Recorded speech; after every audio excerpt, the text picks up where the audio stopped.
Nous allons ouvrir nos Bibles dans le livre de Matthieu, chapitre 28, le verset 1 jusqu'au verset 7. Matthieu chapitre 28, le verset 1 jusqu'au verset 7. Pasteur Claude, lecture.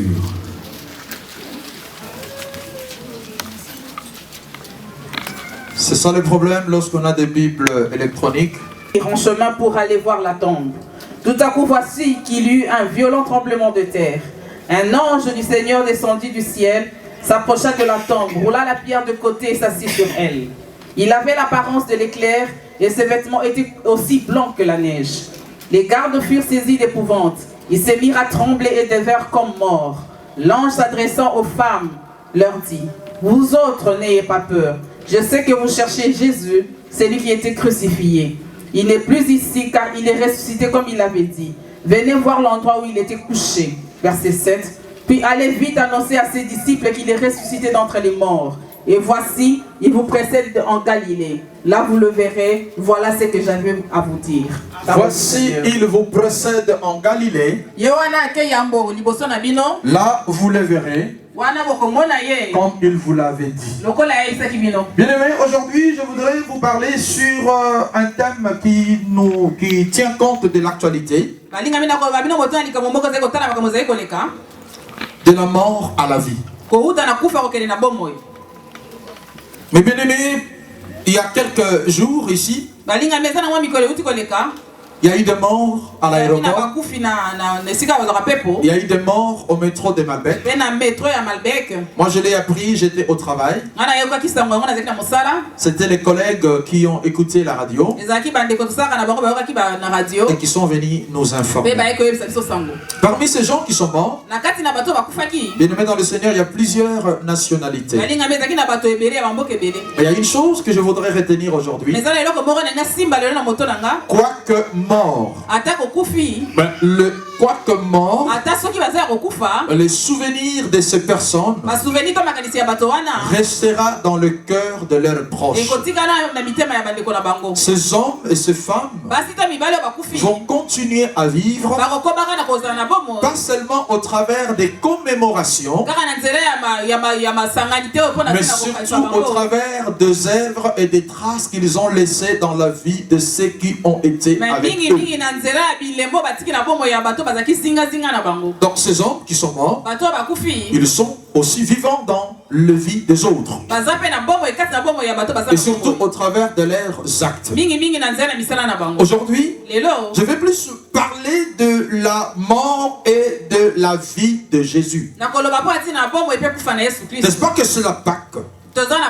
Il y a la pensée dans le cœur de tout chrétien, de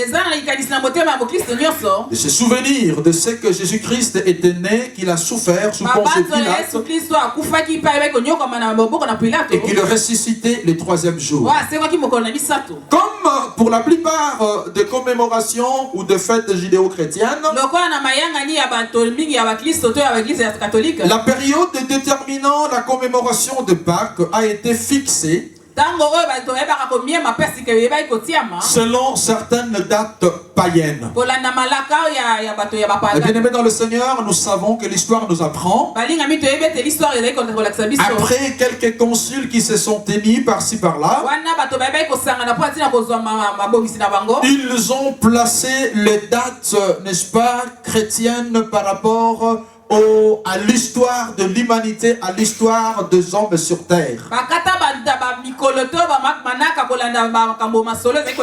Si dans le mois de mars a été placée la date, n'est-ce pas, de la Pâque, ce n'est pas Dieu qui avait inspiré. Même pour la date de Noël ou alors la naissance de Jésus, ce n'est pas Dieu qui a inspiré.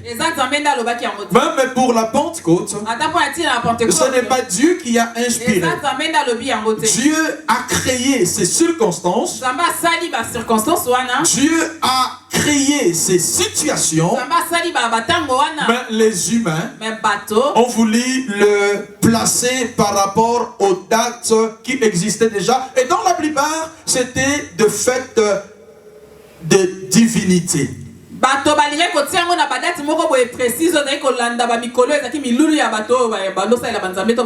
Donc, c'était tout à fait normal de gagner ce jour-là. Au lieu que l'humanité, les hommes se livrent à des divinités, à des adorations auprès des divinités,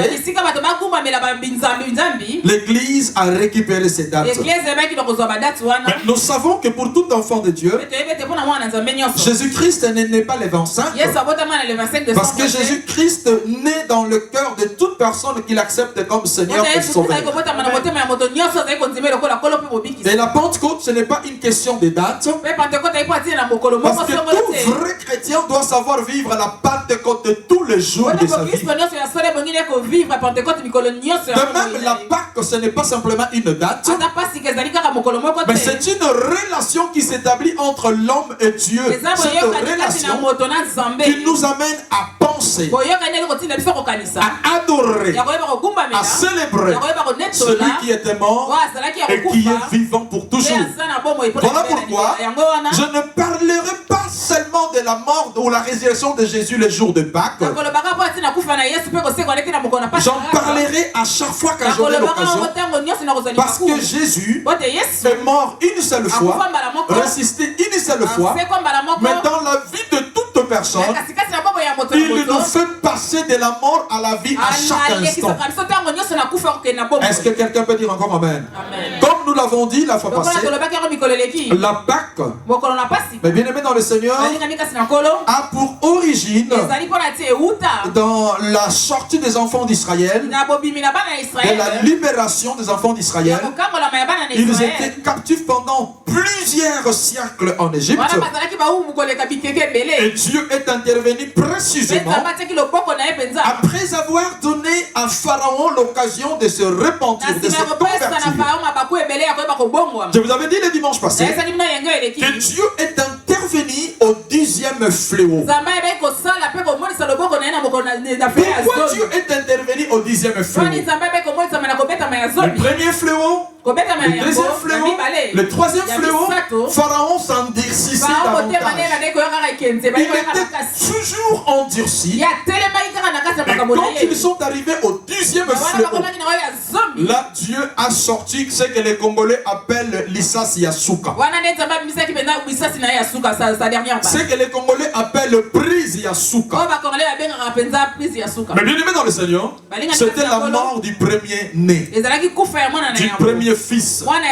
Et c'était cette nuit-là que l'on devait tuer un animal. Et cet animal devait être consommé en famille. Et on devait prendre de son sang pour pouvoir l'appliquer sur les portes de maison.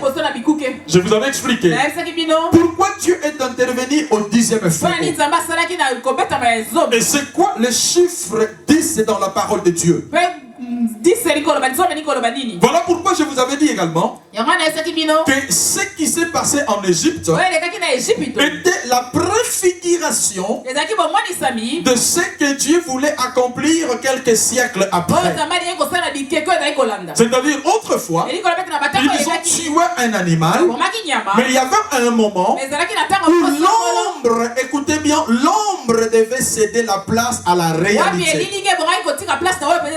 Parce que la Bible déclare que c'était l'ombre des choses des avis, mais les corps étaient en Christ. Et lorsque le Christ est venu, il a commencé à consommer la Pâque, ou alors à fêter, à commémorer la Pâque dès sa naissance jusqu'à ses 33 ans. Et c'est à l'âge de 33 ans que, n'est-ce pas, mais bien aimé dans le Seigneur, l'ombre devait céder la place à la vérité. Donc là, on n'allait plus parler de l'ombre, parce que le véritable agneau était là. La véritable Pâque devait maintenant se passer. C'est pour cette raison, pendant presque toute une nuit, il est passé d'un tribunal à un autre. Bien aimé dans le Seigneur, on a cherché des circonstances atténuantes. On a cherché des circonstances aggravantes. Mais en réalité, ce jour-là, l'avocat n'avait pas quelqu'un d'autre qui pouvait le défendre. Parce qu'il ne devait pas se soumettre à la loi du monde, mais il devait se soumettre à la loi de Dieu. Et bien aimé dans le Seigneur, lorsqu'un avocat a un problème avec la justice, il peut prendre un autre avocat pour le défendre. Mais ce jour-là, l'avocat auprès du Père n'a pas eu quelqu'un d'autre pour le défendre. Le monde ne faisait que présenter des circonstances aggravantes. Il se disait Dieu. Il a profané Dieu. Il a insulté Dieu. Mais à la fin, bien aimé dans le Seigneur, Dieu avait la dernière décision. Pendant son procès, il s'est senti même abandonné. Il a crié en disant, mon père, mais pourquoi m'as-tu abandonné? Mais bien aimé, pendant cette période, il se sentait tellement seul. Il a eu besoin de la compagnie de son. Un Dieu qui a besoin de la compagnie de son. Et quand tu venais, il a posé la question. Vous n'avez même pas prié une heure avec moi. Il leur dit, veillez et priez, afin que vous ne tombez pas dans la tentation. Mais bien aimé, il a passé une nuit que je ne souhaite à personne. Parce que cette nuit-là, mais bien aimé dans le Seigneur, la sueur s'est transformée en sorte d'hémorragie interne.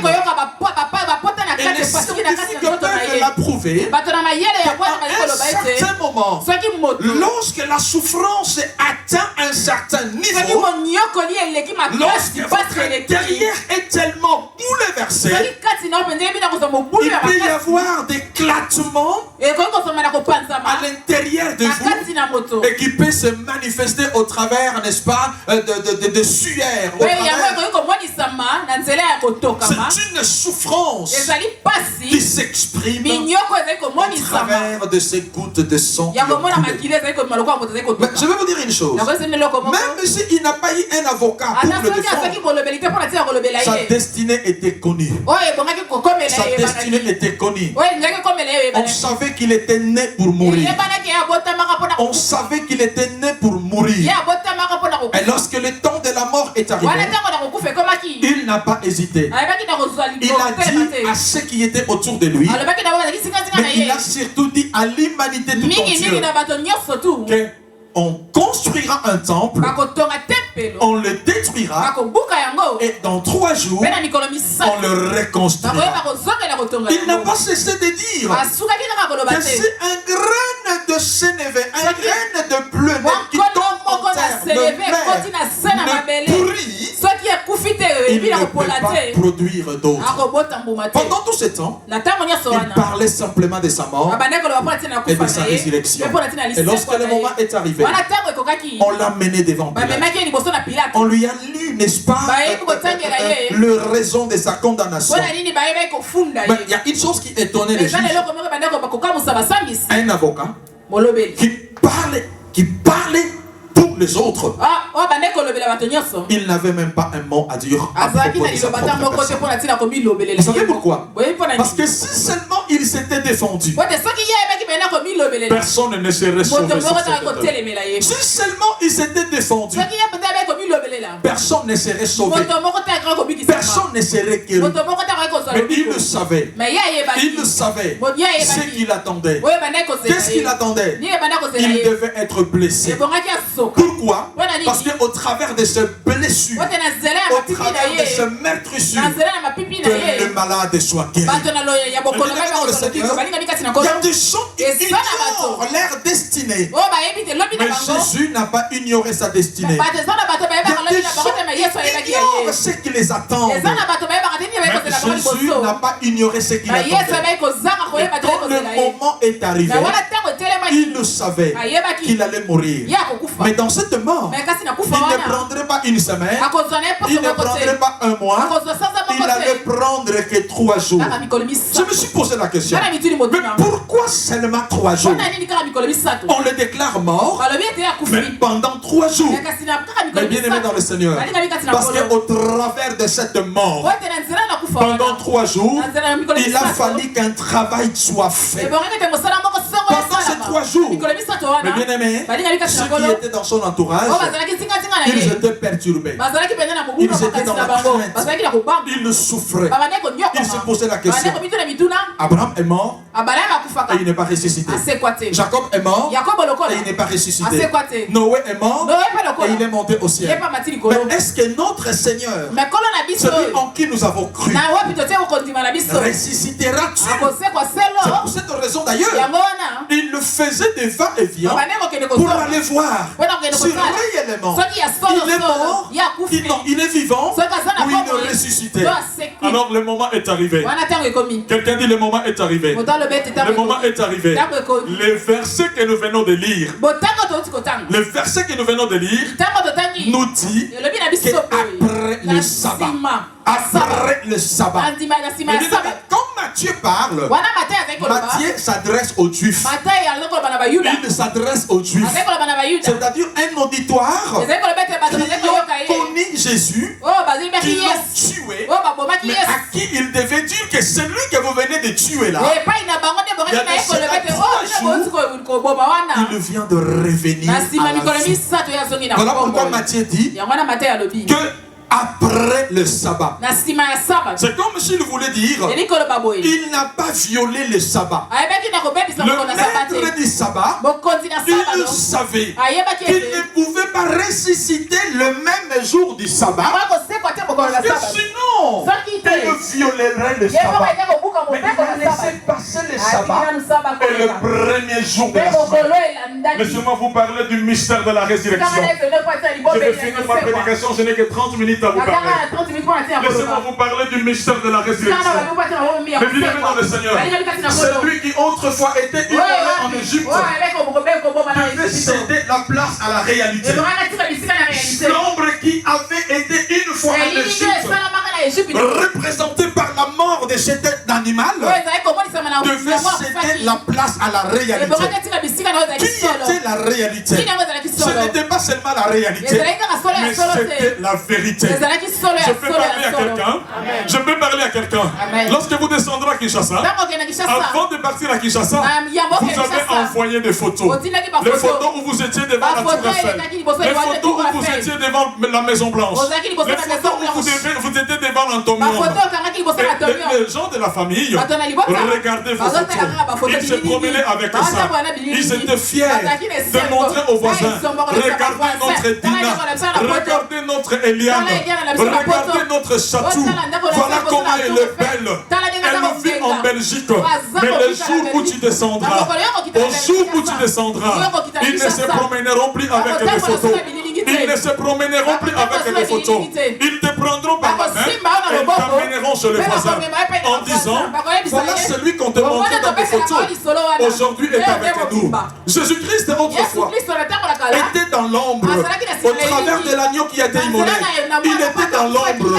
Mais je m'en vais vous dire, on n'a plus besoin de sa photo, on n'a plus besoin de son ombre, mais on a besoin de sa réalité. Mais sa réalité c'est quoi? C'est au travers du mystère. Le mystère que nous pouvons vivre. Lorsque Jésus est ressuscité, il a dégagé un message. Il a dégagé un message. Voilà pourquoi je vais dire à quelqu'un, la résurrection de Jésus, ce n'est pas seulement une date, ce n'est pas seulement une période, ce n'est pas seulement un événement, mais la résurrection de Jésus, c'est un vécu. C'est un vécu. C'est un vécu. Si vous parlez de Christ ressuscité, et que vous ne vivez pas le mystère de sa résurrection, alors je vous dis, vous êtes encore loin. Vous êtes encore dans l'ombre. Vous êtes encore dans l'ombre. Or Jésus n'a plus besoin qu'on présente sa photo. Jésus a fait besoin de se présenter lui-même. Voilà pourquoi l'apôtre Paul a dit, si je vis, ce n'est plus moi qui vis, mais c'est le Christ qui vit en moi. C'est-à-dire, celui qui était mort, il n'est pas mort, mais il vit en moi. Il vit en moi. Est-ce que Jésus vit dans la vie de quelqu'un ici? Est-ce qu'il y a quelqu'un ici qui expérimente le Christ ressuscité? Est-ce que pour toi, la résurrection de Jésus, c'est juste un message, c'est juste une période, c'est juste une date, ou bien c'est quelque chose que tu vis tous les jours? Est-ce que je peux parler à quelqu'un? Est-ce que je peux parler à quelqu'un? Celui qui vit la résurrection de Jésus, il doit expérimenter ce que les femmes ont expérimenté. Premièrement, ils sont allés à la tombe sous prétexte de oindre le corps du Seigneur. Mais pourtant, il avait déjà été oint pendant qu'il était en vie. Lorsque la femme est allée et qu'elle a brisé sa bouteille de parfum en mettant de l'huile sur le Seigneur, qu'est-ce que Jésus-Christ a dit? Celle-ci vient de oindre mon corps pour mon embaumement, pour ma mort. C'est pourquoi je vais dire à quelqu'un, il faut avoir cette vision de loin. Fais d'avance ce qui devait se faire, mais toi tu peux le faire d'avance. Fais d'avance ce que les autres vont faire, mais quand ils viendront le faire, le Seigneur leur dira, ce n'est pas le moment de le faire, parce que Bilal avait déjà fait avant. Cette femme, elle s'est appropriée de l'embaumement de Jésus. Il y en a qui est en retard. Il y en a qui sont en retard. Mais cette femme avait déjà accompli ce que les autres ont voulu accomplir. Mais quand elles sont arrivées, elles ont trouvé le tombeau vide. Elles ont trouvé le tombeau vide. Pourquoi? Parce que le Seigneur ne les attendait pas de venir embaumer. Elles savaient qu'il était déjà embaumé. Le Seigneur ne t'attendra pas. Lorsque le moment sera venu, il partira, il accomplira, il agira. Pourquoi? Parce qu'il y a quelqu'un qui a déjà fait ce que toi tu devais faire autrefois. Est-ce que je peux parler à quelqu'un? My God! Est-ce que je peux parler à quelqu'un? Est-ce que je peux parler à quelqu'un? Je vais dire une chose. Je vais vous parler des 4 mystères de la résurrection de Jésus. Premièrement, lorsque nous lisons ce passage, nous reconnaissons une chose. Que Dieu refait le monde. Dieu refait le monde. La Bible déclare le premier jour de la semaine. Mais bien aimé, tout a un commencement. Tout a un commencement. La Bible déclare le premier jour de la semaine. Dans la Bible, comme Matthieu dit, le premier jour de la semaine, qu'est-ce qu'il veut dire? Il veut dire que à partir de cette date-là, il y a quelque chose de nouveau qui vient de commencer. À partir de cette date-là, il y a quelque chose de nouveau qui vient de commencer. Comme autrefois, le premier jour de la création, et cette création avait été abîmée. Jésus-Christ, oh my God, vient de conclure un contrat avec Dieu en modifiant les commencements, en réajustant les commencements. Autrefois, les commencements avaient été détruits. Les commencements avaient été salis. Mais Jésus est venu en disant que je ne suis pas l'ombre de celui qui doit être, mais je suis la réalité. Je suis la vérité et je suis la vie. Comme de la même manière que j'avais créé un commencement dans les jardins d'Éden. Aujourd'hui, je ne suis pas le premier Adam, mais je suis le second Adam. Si le premier Adam avait un commencement, alors le deuxième Adam devait aussi avoir un commencement. Voilà pourquoi je vais dire à quelqu'un, la résurrection de Jésus amène un premier jour, amène un commencement. Si tu n'as pas encore connu des commencements, des recommencements dans la résurrection, n'a pas encore trouvé son effet dans ta vie. Est-ce que je peux bénir quelqu'un? Je peux bénir quelqu'un? Est-ce que je peux bénir quelqu'un?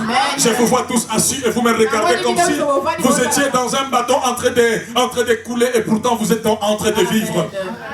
Il y a un commencement. Dis à celui qui est à côté de toi, Dis à celui qui est à côté de toi, aujourd'hui c'est mon premier jour d'existence. Oh non, oh non, oh non. Dis à celui qui est à côté de toi, aujourd'hui c'est mon premier jour de bonheur. Non, est-ce qu'il y a quelqu'un ici dans la salle qui veut dire à une autre personne qu'aujourd'hui c'est mon premier jour de bonne santé? Non, quelqu'un n'a pas encore compris. Non, quelqu'un n'a pas encore compris. Écoutez, pourtant la Bible dit le premier jour. C'est-à-dire qu'il y avait eu plusieurs jours qui sont passés, mais ces jours-là étaient des jours de pleurs, des jours de regrets, des jours de stress. Ils étaient dans le stress, ils étaient dans le doute. Ressuscitera ou ne ressuscitera pas. Mais ce jour-là, il a voulu annoncer que le premier jour a commencé. Je dis à quelqu'un, si tu avais pleuré, c'était le jour d'avant, mais aujourd'hui, c'est ton premier jour de bonheur. C'est ton premier jour de bonheur. C'est le premier jour de bonheur. Non, quelqu'un n'a pas encore compris. Quelqu'un n'a pas compris. Dis à celui qui est à côté de toi, c'est ton premier jour de guérison. Dis à celui qui est à côté de toi, c'est ton premier jour de sourire. Non, tu n'as pas encore parlé. Tu n'as pas encore parlé. Dis à celui qui est à côté de toi, c'est ton premier jour de bonheur. Vous savez pourquoi? Parce que la résurrection de Jésus, c'est un jour de bonheur. Ça veut dire le premier jour de la semaine. Oh non, aujourd'hui, c'est comme le premier jour où je commence à prêcher. Aujourd'hui, les bien-aimés, c'est comme c'est le premier jour où je suis devenu marié. Aujourd'hui, c'est comme c'est le premier jour où je reçois la grâce et la faveur de Dieu. Il y a un premier jour. Deuxièmement, le deuxième mystère de la résurrection, c'est qu'il nous précède. Il nous précède. Il a dit. Il vous précède en Galilée. Il vous précède en Galilée. Vous savez? Si quelqu'un te précède, c'est qu'il est allé préparer une place. Si quelqu'un te précède, c'est qu'il ne veut pas, que tu fasses le boulot que lui devait faire. Quand je lisais ce passage, j'ai compris une chose. Qu'il y a quelqu'un qui me précède. Certes, l'histoire nous apprend qu'il les a précédés en Galilée. Parce que Galilée était un carrefour qui rassemblait les gens de toutes races, de toutes natures venant de plusieurs coins de la terre. Il n'est pas allé à Jérusalem. Contrairement au lieu du temple, contrairement au lieu saint, mais il a préféré aller en Galilée. C'est comme si aujourd'hui, on vous dit, il n'est pas à Jérusalem, mais il est à Tel Aviv. Vous savez Tel Aviv? C'est un endroit de mouvement, un endroit de plaisir, un endroit où les gens se retrouvent. Le Seigneur Jésus a préféré précéder. Il a préféré précéder. Oh non, est-ce que je peux bénir quelqu'un ce matin? Est-ce que je peux bénir quelqu'un ce matin? Il y a une personne qui te précède dans tout ce que tu fais. Oh non, tu ne réponds pas amen. Il y a une personne qui te précède dans tout ce que tu fais. Tu n'es pas encore arrivé, mais lui est déjà arrivé. Tu n'es pas encore là, mais lui il est déjà là. Voilà pourquoi s'il te précède, tu n'as pas à t'inquiéter. Tu es derrière, mais il y a quelqu'un qui est devant toi. Il te précède parce qu'il nous prépare le chemin. Il te précède parce qu'il enlève les épines que tu veux écraser. Il te précède parce qu'il est en train d'aplanir les sentiers. Il te précède parce qu'il est en train de préparer une place. La résurrection de Jésus m'apprend qu'il y a quelqu'un qui me précède. Je n'ai pas encore parlé, mais lui a déjà préparé le cœur. Je n'ai pas encore agi, mais lui a déjà agi. Je ne me suis pas encore présenté, mais lui a déjà accompli le travail. Vous savez pourquoi? Vous savez pourquoi? Parce qu'il me précède. Oh non, je dis à quelqu'un, pour ton futur, il y a quelqu'un qui te précède. Pour ta destinée, il y a quelqu'un qui te précède. Oh non, tu n'as pas encore compris. Tu n'as pas encore compris. Tu n'as pas encore pris l'avion, lui il t'a précédé. Tu n'as pas encore pris le métro, lui il t'a précédé. Tu n'es pas encore allé travailler, lui il t'a précédé. Tu n'as pas encore mangé, lui il t'a précédé. Tu n'es pas encore marié, lui il t'a précédé. Tu n'es pas encore devenu mère, lui il t'a précédé. Tu n'as pas encore accouché, lui il t'a précédé. Tu n'es pas encore marié, lui il t'a précédé. Tu n'es pas encore allé, lui il t'a précédé. Tu n'es pas encore grand-parent, lui il t'a précédé. Oh, il y a quelqu'un qui te précède, là je vois. Il y a quelqu'un qui est devant toi, qui te précède. Il y a quelqu'un qui te précède. Voilà pourquoi le combat ne peut pas te faire peur. Les attaques de l'ennemi ne peuvent pas te faire peur. Parce qu'il y a quelqu'un qui te précède. Oh non, non, non, non, non. Il y a quelqu'un qui te précède. Il y a quelqu'un qui te précède. Il y a quelqu'un qui te précède. Il y a celui qui est à côté de toi. Je ne suis pas encore allé à la maternité, mais il y a quelqu'un qui m'a précédé. Non, il y a celui qui est à côté de toi. Je n'ai pas encore commencé à travailler, mais il y a quelqu'un qui m'a précédé. Oh non, tu n'as pas encore compris, tu es encore assis. Il y a celui qui est à côté de toi. Je ne suis pas encore à Kinshasa, mais il y a quelqu'un qui m'a précédé. Je ne suis pas encore à Luanda, mais il y a quelqu'un qui m'a précédé. Non, tu n'es pas encore connecté. Tu n'es pas encore connecté. Tu es encore assis, tu es encore assis. Tu es celui qui est à côté de toi. Je ne suis pas encore marié, mais il y a quelqu'un qui m'a précédé. Tu es celui qui est à côté de toi. Je n'ai pas encore été chez le médecin, mais il y a quelqu'un qui m'a précédé. Oh, lève-toi et dis, il me précède, il me précède, il me précède, il me précède. Quand le Christ ressuscite, il nous précède. Dina, il te précède. Voilà pourquoi tu n'as pas à t'inquiéter. Tu n'as pas à trembloter. Tu n'as pas à trembloter. Parce qu'il y a quelqu'un qui te précède. Oh, j'aime le frère Omette quand tu l'as chanté. L'Éternel est ton ombre à ta main droite. Pendant les jours, le soleil ne t'attaquera point, ni la lune pendant la nuit. Vous savez pourquoi? Parce que celui-là, il n'est pas seulement notre arrière-garde. Il n'est pas seulement notre arrière-garde, mais il est aussi celui qui nous précède. Je veux dire à quelqu'un, il y a quelqu'un qui te précède. Il y a quelqu'un qui te précède. Et celui qui te précède, il a prévu le bonheur. Il a prévu la joie. Il a préparé le terrain. Au nom de Jésus-Christ, je dis, il y a quelqu'un qui te précède. Je dis à une personne, il y a un bonheur qui t'a précédé. Il y a un sauveur qui t'a précédé. Il y a un quartier qui t'a précédé. Il y a quelqu'un qui a précédé tes enfants. Tu n'es pas encore sorti. Tu n'es pas encore allé. Tu n'es pas encore sorti. Il te précède. Je dis à quelqu'un, ne sois pas peur pour tes enfants. Ne tremble pas pour tes enfants. Ne sois pas inquiet pour ton futur. Ne sois pas inquiet pour ton futur. Le Christ est ressuscité. Il te précède. Le Christ est ressuscité. Il te précède. Oh, n'hésite pas. Dis à celui qui est à côté de toi, il me précède. Il me précède. Il me précède. Est-ce que je peux dire à quelqu'un d'entrer dans la connexion avec moi? Tout ce que je veux dire, dis, il me précède. Pour ton mariage, pour ma santé, pour ma maternité, pour ma guérison, pour mes enfants, pour mes petits-enfants, pour ma destinée. Oh non, mais quand je vous vois assis, je me dis, qu'est-ce qui se passe? Est-ce que quelqu'un est avec nous? Oui, est-ce que quelqu'un est avec nous? Dis, pour mon futur. Pour mon futur. Parce qu'il est ressuscité. Répétez qu'il me précède. Répétez qu'il me précède. Dis pour mes enfants. Pour les enfants de mes enfants. Pour les enfants des enfants de mes enfants. Pour les enfants des enfants des enfants de mes enfants. Pour mon travail. Pour mes responsabilités. Pour mes contacts. Pour mon futur. Oh, prends celui qui est à tes côtés, bouge-le, dis-lui. Il y a quelqu'un qui me précède. Il y a quelqu'un qui me précède. Il y a quelqu'un qui me précède. Il y a quelqu'un qui me précède. Il y a quelqu'un qui me précède. Il me précède pour mon futur. Il me précède pour mon futur. Il y a quelqu'un qui te précède. Il y a quelqu'un qui pense à ton futur. Il y a quelqu'un qui pense à ton lendemain. Il y a quelqu'un qui pense à ton futur. Il y a quelqu'un qui pense.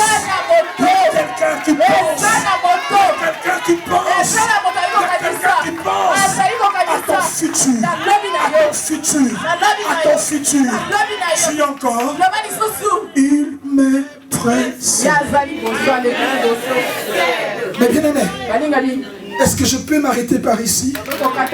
Écoutez, le troisième mystère de la résurrection de Jésus, c'est que l'impossible devient possible.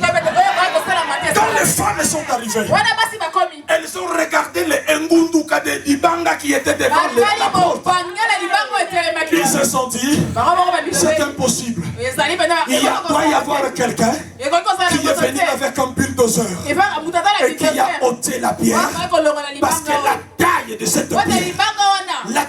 cette pierre, c'est impossible. C'est impossible. C'est impossible. C'est impossible. On doit être à 1000, à 2000, à 3000 pour rouler cette pierre. Mais comment ça se fait que la pierre elle s'est déplacée? Elle s'est déplacée. C'est une surprise. C'est une surprise. Et c'est une surprise. Ce n'était pas prévu. Même Jésus n'avait pas dit que ce jour-là, les pierres vont sauter. Je dis à quelqu'un, il y a de bonnes surprises qui t'attendent. La résurrection t'amène de bonnes surprises. Parce que l'impossible deviendra possible. L'infaisable deviendra faisable. L'insalamable deviendra salamable. L'incommamable deviendra commable. Bon, non, quelqu'un n'a pas encore compris. Est-ce que je peux vous parler du quatrième mystère? Le quatrième mystère de la résurrection de Jésus, c'est l'implication des anges. L'implication des anges. L'implication des anges. Les anges à côté de ma carte. Vous savez, il y a des mais ce qui l'ont est une délégation.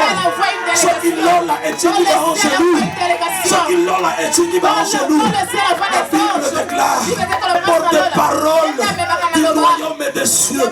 C'était les journalistes du ciel qui avaient fait le reportage de la résurrection de notre Seigneur. Mais ce journaliste-là, il n'est pas venu de l'INA, il n'est pas venu de la Sorbonne, il n'est pas venu de l'école de Liège, il était venu du ciel. C'était un ange. Les anges se sont impliqués. Je vais dire à quelqu'un, puisque Jésus est ressuscité, pour ta vie, pour ta famille, pour ta cause, pour ta situation, que les anges se mêlent, que les anges s'en mêlent, que les anges s'en mêlent, que les anges s'en mêlent, que les anges s'en mêlent. Là où toi tu ne peux pas parler, que les anges parlent pour toi. Là où toi tu ne peux pas agir, que les anges agissent pour toi. Oh non, je veux voir quelqu'un se lever. Je veux voir quelqu'un se lever et dire pour ma vie. Les anges s'impliquent. Les anges s'impliquent. Les anges s'impliquent. Pas les anges déchus. Pas les anges du diable. Mais les anges de Dieu. Les anges de Dieu. Oh, dis à celui qui est à côté de toi, je ne suis pas seul. Je ne suis pas seul. Les anges se sont mêlés à moi. Dis à celui qui est à côté de toi, quand je m'endors, ils sont là. Avant que je ne sorte, ils m'amènent l'information. Ils me préparent le terrain. Les anges se sont impliqués dans la résurrection de Jésus. Alors, puisque Christ est ressuscité, les anges s'impliquent dans ta vie. Dis à celui qui est à côté de toi, je le sens. Je le sens. Je le vois agir. Dis à celui qui est à côté de toi, il me touche. Il me protège. Les anges de Dieu. Que Dieu bénisse sa parole. Oh my God. Oh my God. Je vais demander à mon fils.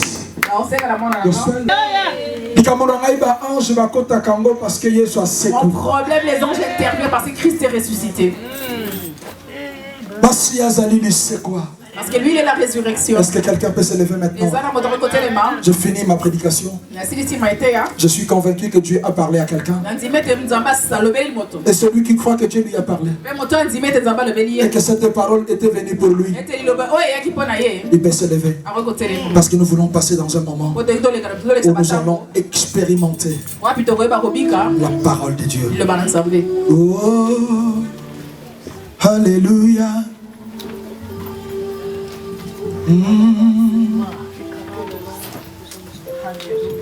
Oh,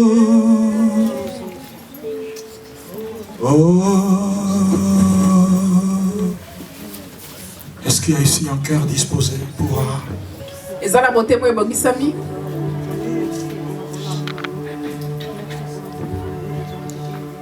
Dieu refait. Dieu reprend le premier jour. C'est comme au commencement. La résurrection de Jésus annonce un commencement. Un premier jour. La naissance de Jésus nous révèle que Dieu nous précède. Il nous précède.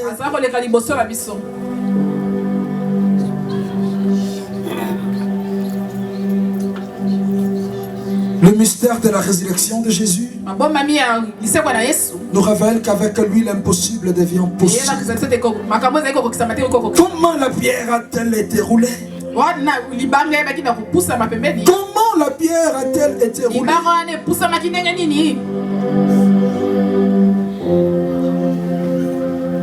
Et pour finir, la résurrection de Jésus nous révèle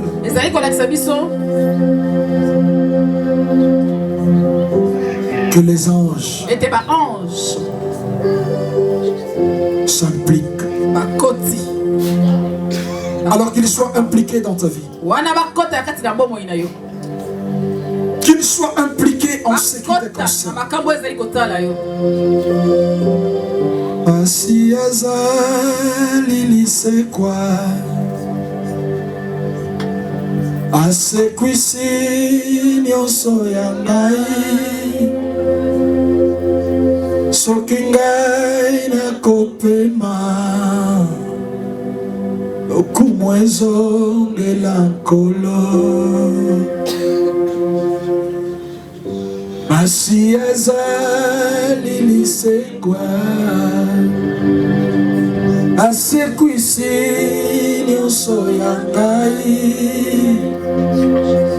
soki ngai nakopema,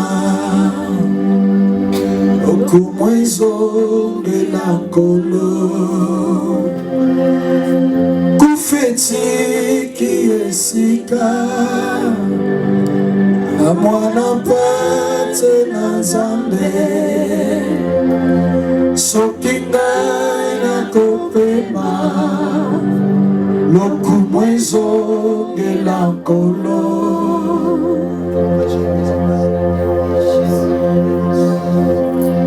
Masi azali lisekwa, asekwisi nyonso ya ngai, soki ngai nakopema, lokumu ezongela nkolo. Kufetiki esika, na mwana mpate na Nzambe, soki ngai nakopema, lokumu ezongela nkolo.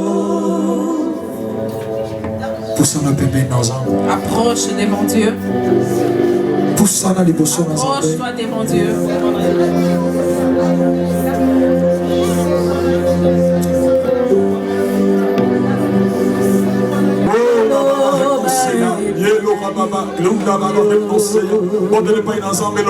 Tu me précèdes, tu me précèdes, tu me précèdes, tu me précèdes, tu me précèdes, tu me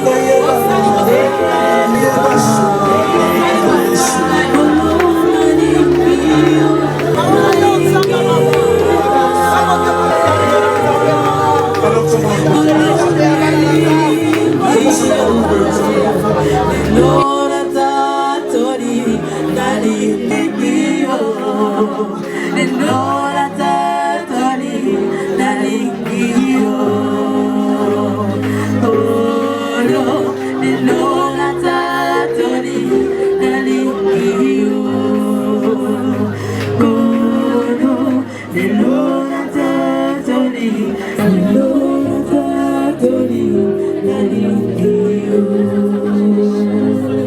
Seigneur notre Dieu,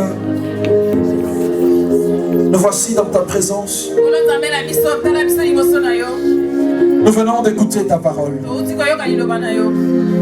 Nous réalisons encore une fois, Seigneur, que tu impliques les anges dans notre vie. Parce que nous croyons à la résurrection. Que l'impossible devient possible. Parce que nous croyons à la résurrection. Que tu refais quelque chose de nouveau. Nous réalisons, Seigneur, que tu nous précèdes comme tu les as précédés en Galilée. Bénis ta parole et bénis chacun de tes enfants au nom de Jésus, notre seul Seigneur et Sauveur. Amen. Amen. C'est une belle occasion pour quiconque s'est préparé. Pendant ce moment, nous voulons faire ce que le Seigneur nous a recommandé. Il a dit, quand vous ferez ceci, vous vous souvenez de ma mort et de ma résurrection. Car au travers de ce pain et au travers de ce vin,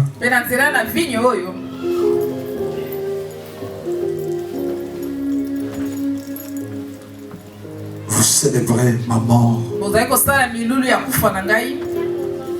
et ma résurrection. Voilà pourquoi la Bible déclare, dans la nuit où il fut livré, le Seigneur prit le pain.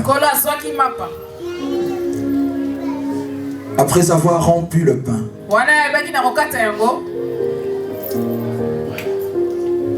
il dit,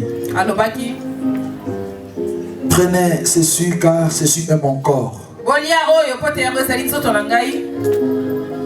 Il a été brisé pour vous.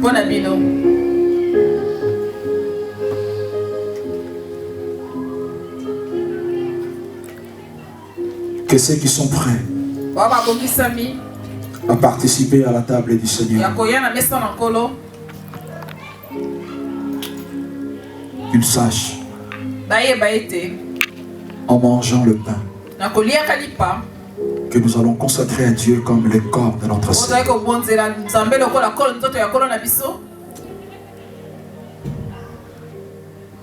Vous recevez la guérison.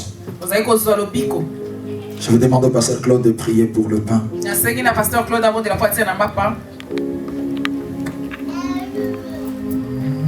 Merci parce que tu nous as donné ton corps. Non seulement pour que nous puissions nous souvenir de toi, mais aussi parce que tu veux et tu as accepté de participer dans nos vies. Alléluia. Merci parce que quand nous allons manger ce corps, celui-ci apportera la bénédiction dans nos vies, apportera la guérison dans notre santé physique, apportera la guérison dans notre santé mentale, apportera même la solution dans notre morale et dans notre état psychologique. Merci pour ton œuvre salvatrice et pour ta résurrection, afin que nous recevions au travers de toi la vie et la paix. Par Jésus-Christ. Père, nous te prions ainsi. Amen. Et il dit, à chaque fois que vous en boirez, vous vous souviendrez de ma mort et de ma résurrection. Car ceci est la coupe de mon sang qui a été versée pour vous et pour le pardon de vos péchés. L'évangéliste Bill a prié pour le... Merci Seigneur pour ces beaux moments. Papa, merci pour cette table que tu as dressée devant nous. Jésus, nous voulons boire, Seigneur de gloire, cette coupe. Papa, nous te demandons, Seigneur de gloire, de réagir. D'agir, Seigneur de gloire, selon le besoin de chacun de nous présents. Seigneur, tu connais les douleurs les profondes de nos âmes. Alléluia. Tu connais les douleurs qui traversent le cœur de chacun de nous. Oh, Seigneur, à boire à ces coupes, Jésus. À vivre ces coupes, Père, je sais que la solution est là. Merci, Seigneur. Seigneur, je sais que tu vas commencer une chose nouvelle avec nous. Un bon jour, Seigneur de gloire. Merci, Jésus. Je t'ai pris, Seigneur de gloire, de nous assister. Alléluia. Je t'ai pris, Seigneur de gloire, d'accompagner avec des signes et des miracles, Alléluia. Papa. Au nom de Jésus, nous avons ici prié. Pendant que le pasteur et l'évangéliste vont passer, vous prenez la coupe, commencez d'abord un côté avec le pain et le vin. Je vous prie de vous lever. Ne restez pas assis devant la table du Seigneur.